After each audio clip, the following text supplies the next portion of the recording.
Boa noite, alunos. Hoje a gente vai começar com a nossa nova disciplina de introdução à teologia. Nesse capítulo 1, vamos falar sobre a origem do pensamento teológico.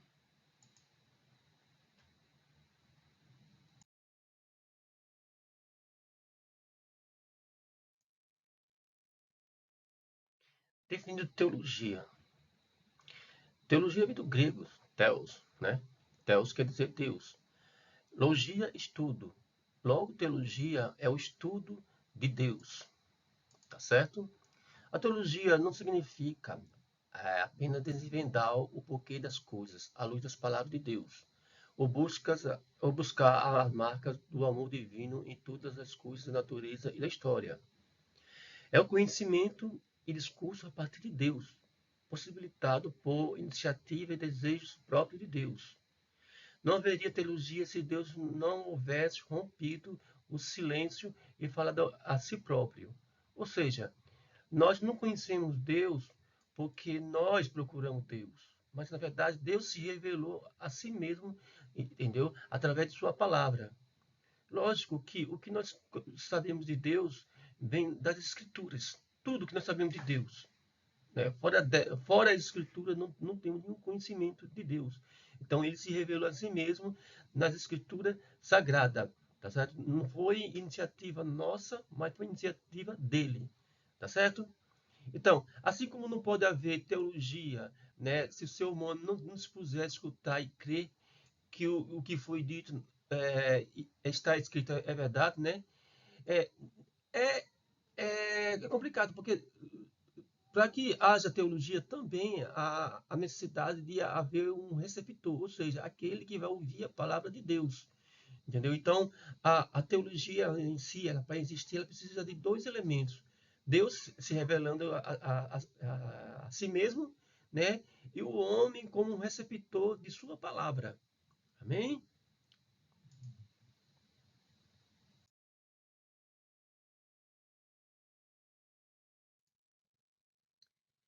Bom, a necessidade de revelação divina para que o ser humano possa compreender e comunicar algo de forma coerente, certo?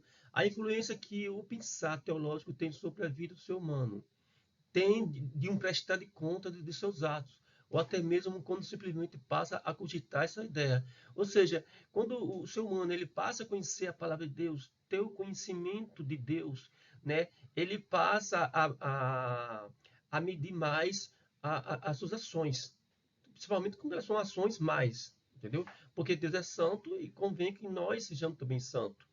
Então a gente toma ciência daquilo que a gente quer fazer, o pior que seja, não é algo que agrada a Deus, né? Ou seja, além disso, é algo que a gente pode prestar contas, né? De nossos atos, né? Os primeiros assim cogitar em fazer algo que não agrade a Deus. Bom, uma teologia saudável vai além da declaração de fé ou do conhecimento, refletindo-se em uma, frutífera, uma vida frutífera e santa. Tá certo? É nossa responsabilidade individual garantir que nossa vida santa seja fundamentada em uma teologia sólida. Então, não basta você ter vamos dizer assim, um, uma, um fanatismo, né? Você levar a sua vida de forma fanática, né? Achar que não peca, não erra, né? Como muitos, infelizmente, nossos irmãos acreditam, né? Por exemplo, que a religião dele é melhor, que a igreja dele é melhor, que ele é mais santo do que os outros, entendeu? Então, não é por aí as coisas que andam, né? Então, a gente temos que ter uma vida frutífera e santa. E para isso, primeiro a gente temos que ver, olhar para nós mesmos, né? E ver o que nós precisamos mudar, entendeu? Nós temos que ter uma solidez, né? A gente temos que fazer a nossa casa espiritual em algo sólido e não em algo que com o tempo passa, vai se desfazendo. A teologia aborda os seguintes temas, né? Deus, né? Deus, que é o centro do universo, né? O homem, tá bom? o local onde o homem vive, que é o mundo, né, cercado por pessoas que muitas vezes, na maioria, não são cristãos, né, a salvação, né, por causa do jardim do Éden, quando o homem perdeu, né, e a escatologia, que é o estudo das coisas futuras, né, que, que será falado isso futuramente, né, em outra disciplina.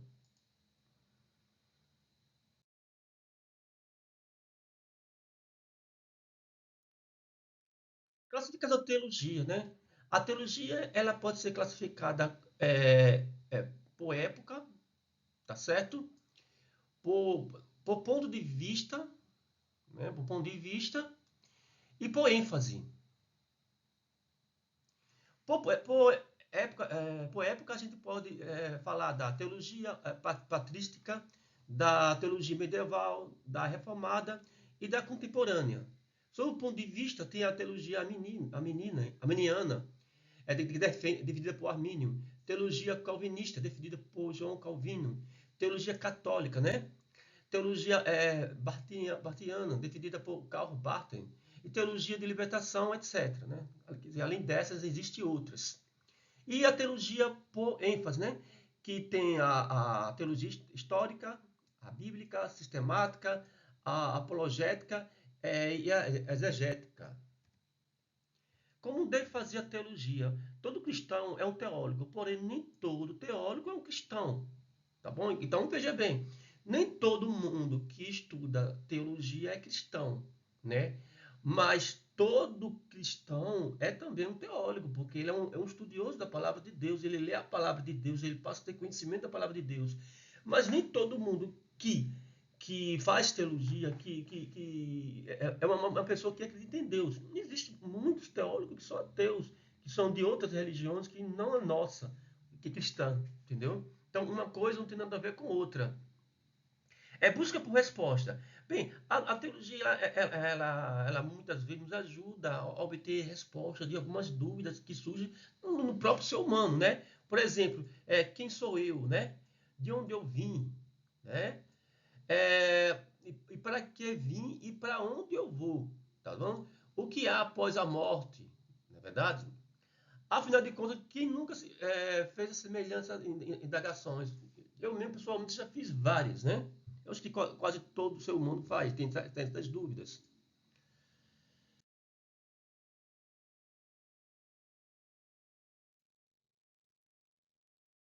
Bem, continuando. A tentativa incessante de encontrar resposta para a existência de Deus, para a sua própria existência e até mesmo da criação, causa angústia no coração do homem. Porque o homem ele tem medo do desconhecido. Né? É como trancar ele no quarto escuro, onde ele não encontra a saída. Né? Então ele começa a se desesperar, a ficar angustiado, porque ele não consegue visualizar um local para sair da situação em que se encontra. Então, isso é inerente do próprio ser humano, né? Ter o medo do desconhecido, não ter resposta para as suas perguntas. A ciência responde às perguntas sobre a origem humana, mas o vazio persiste, porque o homem não é só constituído de corpo, né? Ele é constituído de corpo, alma e espírito.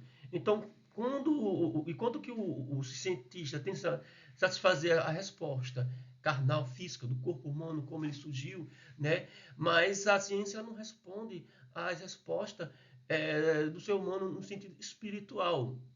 Bom, a antropologia moderna estuda a origem da cultura humana, mas a teologia cristã ela investiga fundamento a pessoa humana antes da ciência.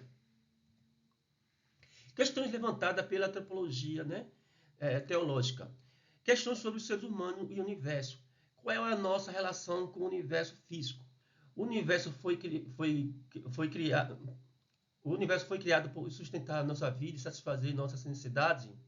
A pessoa humana é ápice da criação e por isso responsável pela Terra? Ou ela não está separada da criação e até depende do resto da Terra, né? E de suas leis? Qual é a diferença entre os seres humanos e os animais, especialmente os animais superiores? Só os seres humanos são espirituais e dignos de atenção de Deus? Né?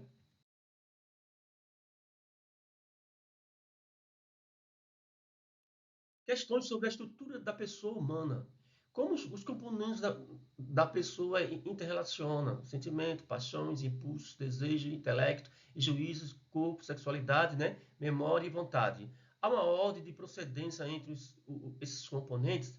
Será uma parte mais divina, mais imagem de Deus do que outra? Será que a pessoa humana é seus atos? Há uma pessoa humana normativa? Há uma essência inefável, espiritual, inerente à pessoa que serve de base aos seus demais componentes? Questões sobre a motivação humana. A última instância, as pessoas são motivadas pelo egoísmo, por paixões e desejos. Eles são motivadas intrinsecamente, ou seja, livres, ou são coagidas por questões extrínsecas. Quando agimos com malícia, por que agimos assim? Esse comportamento é inevitável? Até que ponto somos responsáveis? Questões sobre a missão da pessoa. Qual é a missão do ser humano? Buscar prazer, dar amor, transformar o mundo, buscar o céu, buscar a felicidade? Existe um propósito ou a vida humana praticamente não tem um objetivo, a não ser o da auto-perpetuação, onde estão os conflitos entre os vários objetivos? Questões sobre o agir humano. O que é um ato humano em contraste com uma função biológica? Atividades como criatividade, trabalho, ritual, narração de história, mandar, imaginar, prover e acasalar, nos diz alguma coisa sobre a natureza da pessoa? Questões sobre o tempo e a história. O tempo termina para nós quando morremos, de modo que esta vida é tudo que existe?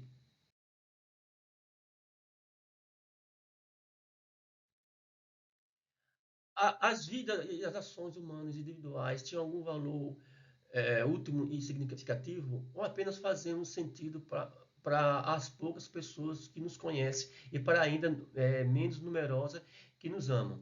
Existe algum progresso na história humana? Isto é, estamos evoluindo de modo a nos tornarmos melhores como raça, ou será a história em si uma repetição sem propósito, né? Ou seja, o ser humano ele está repetindo as mesmas coisas que os seus antepassados fizeram, né? Ou a gente estamos nos evoluindo como pessoa? Então fica esse questionamento para vocês.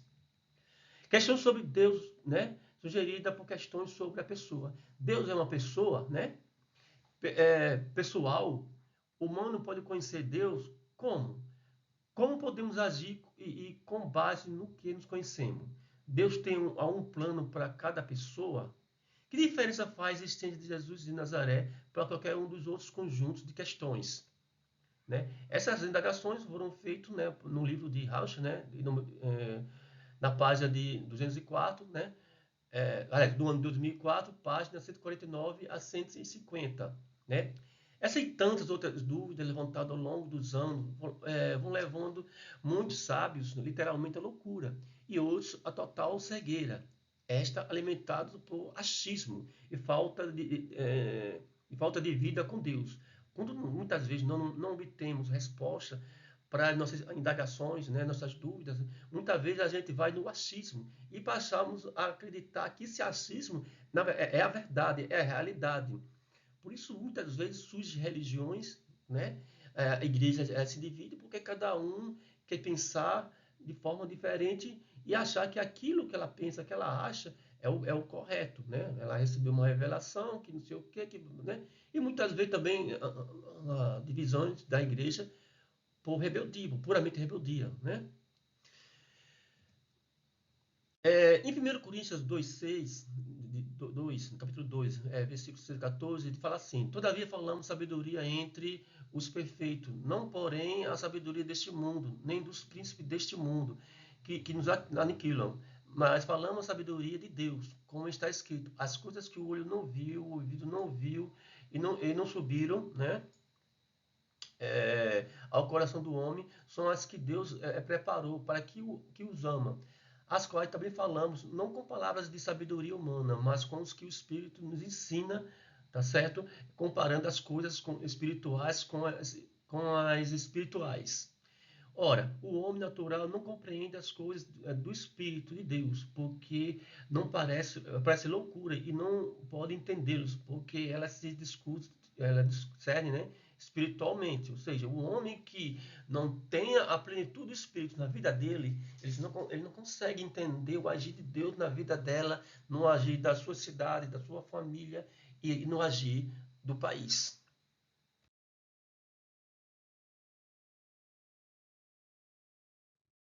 Teologia como ciência, né? A palavra ciência vem do latim, tá bom? Vem do latim, certo? Que significa conhecimento.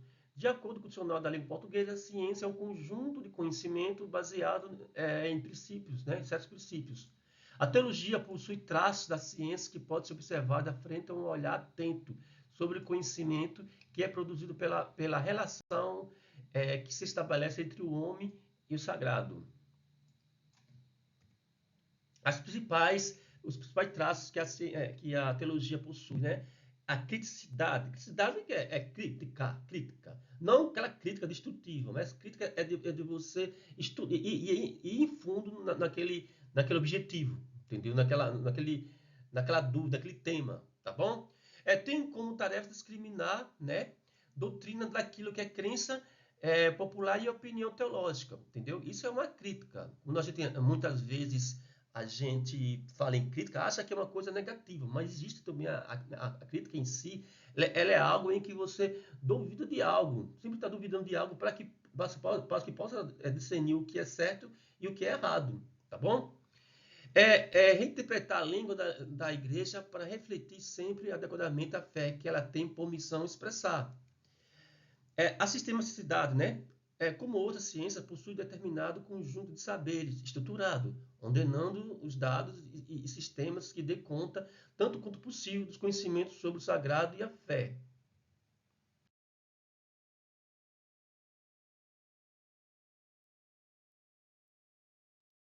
A dinamicidade, né? O nome já está dizendo algo dinâmico, algo que não fica parado, né? Algo que está sempre em movimento, né? Assim como todas as ciências, é uma disciplina dinâmica e que jamais despreza conhecimentos anteriores, né? Na verdade, é um cúmulo de conhecimento, a teologia, assim como a ciência, né? Antes procura lançar novos olhares sobre tais conhecimentos, trazendo-os de volta ao debate para que seja reformulado, né? Na dinamicidade, né, na opinião geral, a Bíblia é exclusivamente histórica, sagrada, testemunho de uma crença para o cristão de todo mundo, tá certo? Na verdade, ela é ao mesmo tempo um livro de acontecimentos reais, tá bom? É bem verdade que, sobre esse ponto de vista, ela carece de integralidade, porque o povo judeu escreveu sua história somente em relação a Jeová e sobre a ótica dos seus pecados e sua expiação. Mas esses acontecimentos são historicamente genuínos e têm, né, a revelação de uma exatidão verdadeiramente espantosa, tá certo? Bom, sobre o fundamentando a teologia, tá certo? Os relatos que sobre Deus e Jesus inicialmente existiram como tradição oral, sendo posteriormente registrada por homem inspirado por Deus. Ou seja, a Bíblia ela passou por séculos, né, sem ser escrita, mas passada oralmente de geração para geração. Algo assim curioso do povo judeu é que, ao contrário de nossa cultura, né, que quando nós passamos uma informação para frente, a gente dá a nossa opinião e muitas vezes passa distorcido. O povo judeu ele tem uma cultura muito peculiar, muito diferente da nossa. Ou seja, eles quando passam uma informação de uma geração para outra, ele passa exatamente aquilo, sem acrescentar e nem tirar, tá bom? Então isso é algo extraordinário. Ou seja, aquele geração que recebeu aquele conhecimento de Deus lá no início e depois de séculos e séculos depois, a informação é exatamente igual àquela primeira que recebeu tais informações, né? É algo milagroso e espantoso que Deus faz na vida desse povo, do povo judeu. Bom, os homens começaram a registrar esses relatos não com o intuito de elaborar tratados teológicos, né, mas preservar as narrativas e detalhes importantes na mente do povo. Esses registros resultam em um conjunto de documentos que mais tarde se tornou derivado do vocábulo grego, Biblion, originalmente escrito por papiro, né? Então, a Bíblia, ela vem de Bíblia, que é do grego, né? E nada é mais do que um conjunto de livros. Lembrando que originalmente a Bíblia não era escrita em livros, né? Mas era em papiro, né? Que é uma planta normalmente ser encontrada às margens do Rio Nilo, por exemplo, né? Que eles pegam aquele, eu não sei como é exatamente o processo de fabricação do papiro, mas ele através dessa planta eles retiram e com isso faz o papiro, entendeu? E aí fica um local adequado para fazer escrita. Bom, a coleção da Sagrada Escritura ela foi formada e completada no princípio da era cristã, mas apenas estudada na Idade Média para fazer teologia sistematicamente.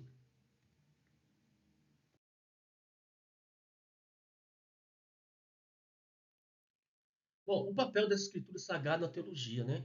Muitas línguas, né, passam a ser escritas para que seus povos pudessem ter no todo ou em parte a Bíblia traduzida. Essa missão civilizadora é um efeito direto da mensagem central da Bíblia. Então, no começo, claro que a Bíblia ela foi escrita em suas línguas regionais, no povo que recebeu a revelação para que se possa ser escrita. Então, por isso que a Bíblia no Antigo Testamento foi feito em aramaico, né, em hebraico e aramaico e no Novo Testamento em grego. Entendeu? Então, essas línguas, né, aliás, a língua em si, ela muda com o tempo, né? Todos nós sabemos que, por exemplo, o português do descobrimento em 1500 não é o mesmo português hoje. A forma de expressar, né, palavras, né, elas desapareceram e surgiram outras. Assim também acontece com, por exemplo, com o hebraico, com o aramaico, né, que, que são línguas do Antigo Testamento, e o grego, né, do Novo Testamento, né? Lembrando que o grego, na época do Novo Testamento, é como se fosse o inglês hoje, né? É uma língua mais conhecida, mais utilizada naquela época. Tá certo? Então, para a gente poder estudar a palavra de Deus, a gente temos que entender a cultura do povo que escreveu a Bíblia, né? Naquela época, tá bom? A autoridade das escrituras, a qual deve ser crida e obedecida, não depende do testemunho de algum homem ou igreja, mas é inteiramente de Deus. A natureza revela algumas coisas a respeito do Senhor. Ela é delimitada e pode ser interpretada erroneamente pela humanidade. Isso é aceitável mediante comprovação da palavra de Deus. A Bíblia é a revelação de Deus vivo que permeia a consciência humana, instigando ao relacionamento responsável com Ele. Né? A Bíblia nos ensina pessoas que erraram, pessoas que acertaram, pessoas que agradaram e pessoas que desagradaram Deus. E através desses relatos, a gente pode compreender melhor a natureza santa de Deus perfeita. Tá certo? Então a gente vê que Deus também é amor, que Ele perdoa, que Ele é justiça, né? Que ele demora a irar-se, né? Então, nós conseguimos compreender isso através dos relatos da Bíblia, através que Deus permitiu a si mesmo a se revelar. Bom, as escrituras, elas proclamam de maneira objetiva os critérios pelos quais Deus julga as pessoas e as nações por meio de uma recuperação moral e restauração à comunhão pessoal com Ele, né? Ou seja, a Bíblia, na verdade, é um caminho, né? Ele mostra nossos pecados. E o interessante é que, apesar de a Bíblia mostrar os nossos pecados, mas ela não é capaz de nos recuperar desse pecado, entendeu? Ela, o que ela faz é mostrar o caminho a qual a gente pode ser salvo, que é através de Jesus Cristo, entendeu? Ela mostra, a Bíblia aponta para o caminho, para quem pode salvar, que é Jesus Cristo. É isso que a Bíblia faz. Ela mostra os pecados, entendeu? E ela aponta quem pode salvar desses pecados que cometemos.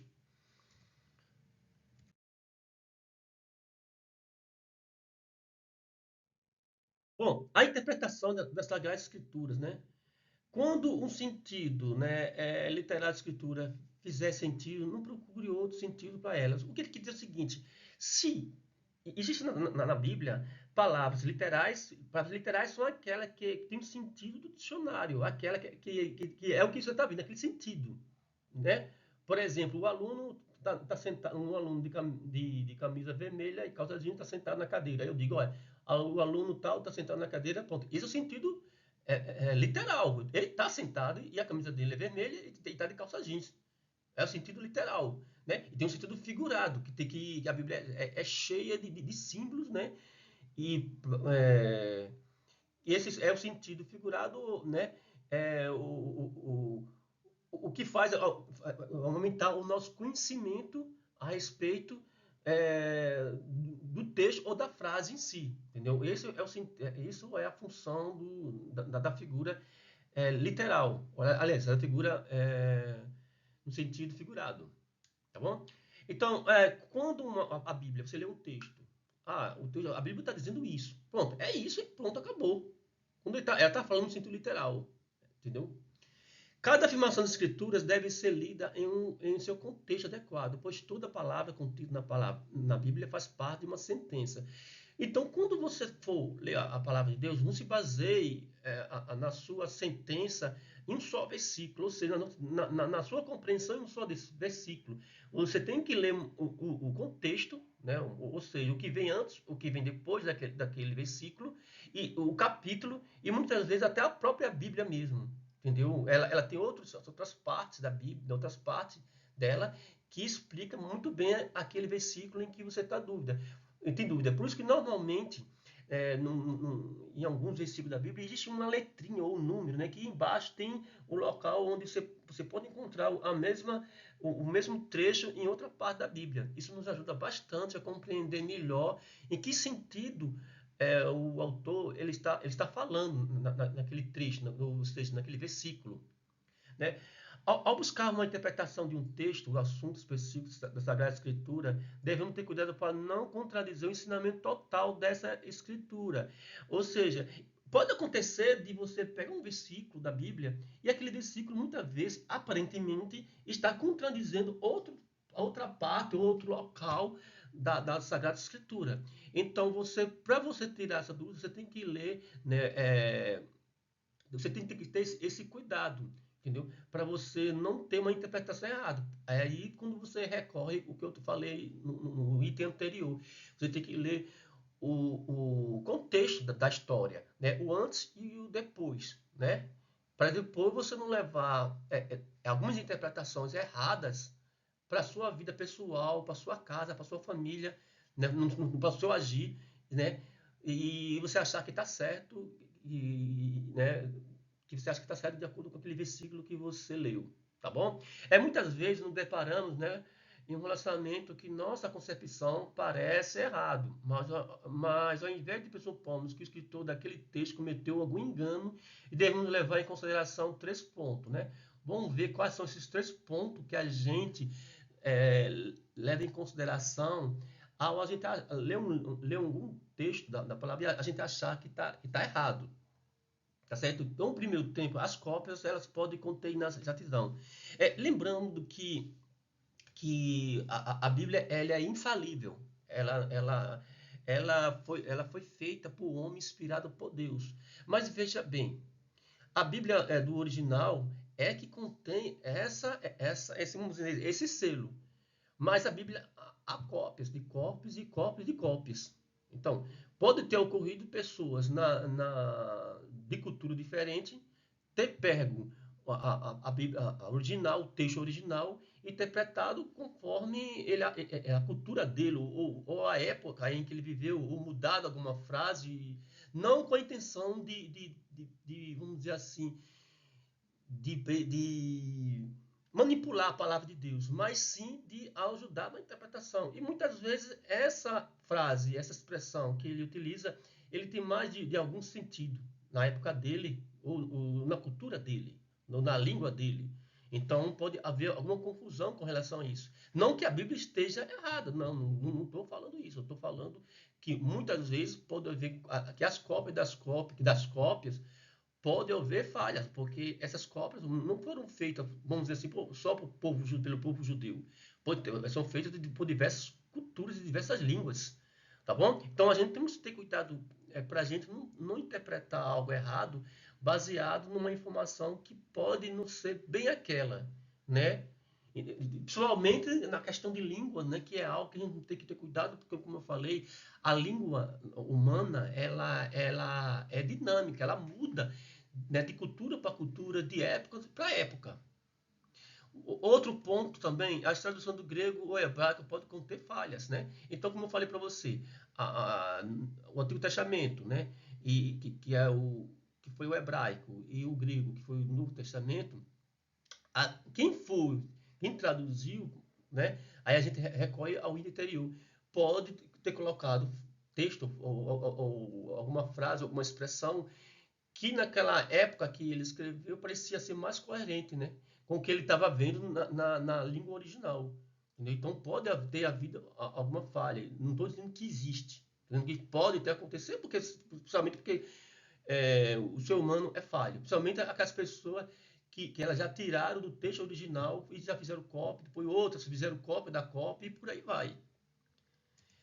A compreensão pode ser incompleta ou incorreta, ou seja, você muitas vezes pode achar que um texto pode não ser não, algo errado, mas talvez seja a sua própria compreensão que você tem da palavra de Deus que não seja completa, não, ou que ela esteja incorreta. Isso eu digo para você, eu acho que a maior parte dos erros, ou dos prováveis erros que as pessoas podem achar é justamente isso aí. É uma compreensão incompleta ou incorreta da palavra de Deus. A pessoa não faz um estudo profundo, mas sim bastante superficial, o que leva a acontecer esse tipo de equívocos.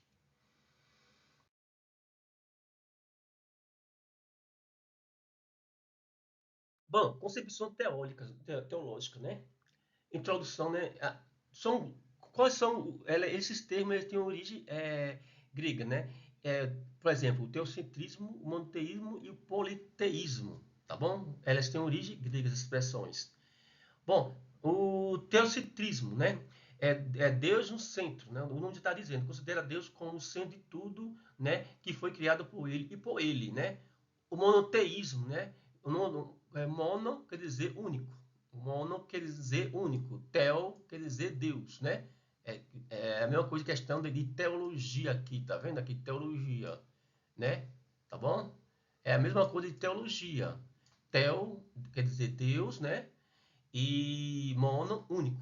É, monoteísmo, ele caracteriza um sistema de religioso que admite um só Deus. Ele pode ser explícito ou implícito. É, o implícito falta esse culto público, né? Quando a pessoa se declara publicamente. Isso, aliás, esse é o explícito, é quando você declara em público, né, a sua fé monoteísta. E implícito é como ela consta na sua vida, mas sem que você perceba que ela existe. Por exemplo, ou seja, você adorar um só Deus, né? Embora você não tenha muitas vezes conhecimento disso, mas que esse tipo de pensamento existe na sua vida. Existe o politeísmo, né? Que é a crença do politeísmo. Poli quer dizer muitos, né? Poli quer dizer muitos. Theos, Deus, né? Muitos deuses, né? Ou seja, é uma crença de vários deuses. É uma crença da existência de muitos deuses, né? Encontra-se em quase todos os povos e civilizações de quase todas as épocas.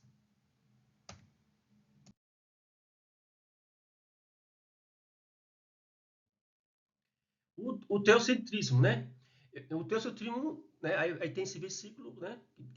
Que fala muito bem sobre isso, né? Eu sou o alfa e o ômega, o princípio e o fim, diz o Senhor, que é o que era e o que há de vir, o Todo-Poderoso. Apocalipse, capítulo 1, versículo 8, né? O próprio Deus se apresenta ao homem, né? O próprio Deus se apresenta ao homem como Deus e de tudo sabe, de tudo vê, que pode todas as coisas e está presente em toda parte, em todo o tempo. É onisciente, onividente, onipotente, onipresente. Ele é o grande eu sou. Esse é o capítulo 3, versículo 14. Né? Ainda sobre Deus, né? Deus da salvação, eu sou o Senhor e fora de mim não há Salvador. Isaías 43, 11. Deus é redenção, né? É assim diz o Senhor, Rei de Israel, o seu Redentor, o Senhor dos exércitos, eu sou o primeiro, eu sou o último, e fora de mim não há Deus. Né? Isaías 44, 6. Também o abrigo. Porventura há outro Deus fora de mim, não há outro rocha que eu conheça. Isaías 44, 8. E justiça. Porventura, não sou eu o Senhor, pois não há outro Deus senão eu. Deus justo e salvador não há além de mim. Isaías 45, 21. Deus presente, sabereis que eu estou no meio de Israel e que eu sou o Senhor vosso Deus e que não há outro. Joel, capítulo 2, versículo 27.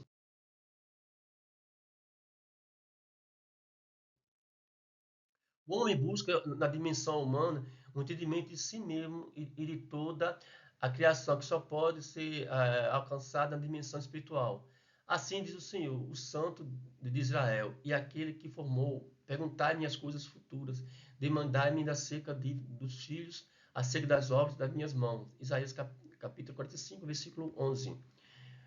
O monoteísmo e politeísmo, né? O monoteísmo é essencialmente bíblico. Somos exortados a adorar o único Deus. Não terá outros deuses, né, diante de mim. Êxodo, capítulo 20, versículo 3. O cristão é monoteísta, pois crê e pratica este mandamento. O homem deve dirigir sua adoração exclusivamente a Deus. Não deve haver jamais adoração ou oração a qualquer Deus, né? Anjos, espírito, pessoas falecidas, nem busca orientação e ajuda a eles. Entre si não se achará quem faça passar pelo fogo a seu filho ou a sua filha, nem adivinhador, nem prognosticador, nem agoureiro, nem feiticeiro, nem encantador, nem quem consulte a um espírito adivinhador, nem mágico, nem consulte os mortos. Deuteronômio capítulo 18, versículo 10 a 11. Pronto. Então a gente termina nossa aula aqui. Que Deus os abençoe e que Deus dê um início de semana abençoado a todos. Amém.